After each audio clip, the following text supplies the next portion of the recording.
కానీ ఇది మాత్రం చాలా ప్రతిష్టాత్మకంగా తీసుకునే ఒమర్ అబ్దుల్లా ఒకసారి మీరు చూడొచ్చు గెలుస్తారా లేదు. బికాస్ కూటమికి సంబంధించి ఎగ్జిట్ పోల్స్ కూడా ఇప్పటికే ఒక అంచనాకు వచ్చేసాయి.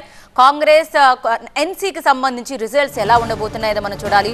ఇటుపక్క అందరూ మళ్ళీ ఇంకొక ఇంట్రెస్టింగ్ అంశం వినేష్ పోగట్, అంటే హర్యానా సైడ్కి వస్తే కనుక వినేష్ పోగట్కి సంబంధించి ఎలా నడిచింది, ఆమెకు వివాదాలు కావచ్చు, గేమ్స్కి సంబంధించి కావచ్చు, ఆమె చేసిన నిరసనలు ఆందోళనలు ఇవన్నీ చూసాం. ఆ తర్వాత ఆమె కాంగ్రెస్లో చేరడం ఇవన్నీ చూసిన తర్వాత ఇప్పుడు ఎవరికి పట్టం కడతారు, వినేష్ పోగట్ని గెలిపిస్తారా ఓడిస్తారా, ఓటర్ నిర్ణయం ఎలా ఉందనేది కూడా దేశవ్యాప్తంగా చూస్తున్నారు.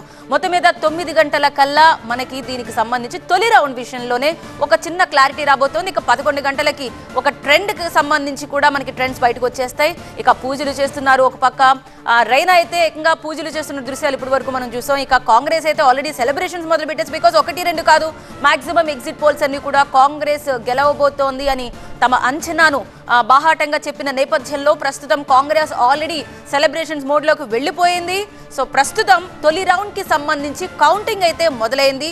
కాంగ్రెస్ అయితే రైట్ మనం చూస్తున్నాం పోస్టల్ బ్యాలెట్ లో కాంగ్రెస్ లీడ్ లో ఉందన్న బ్రేకింగ్ వార్త అందుతోంది. హర్యానాలో కాంగ్రెస్ 11, బీజేపీ 3 సీట్లలో ఆధిక్యంలో ఉన్నట్టుగా తెలుస్తోంది. జమ్మూ కాశ్మీర్ బీజేపీ 2, కాంగ్రెస్ 4 సీట్లలో ముందంజగా ఉన్నట్టుగా తెలుస్తోంది.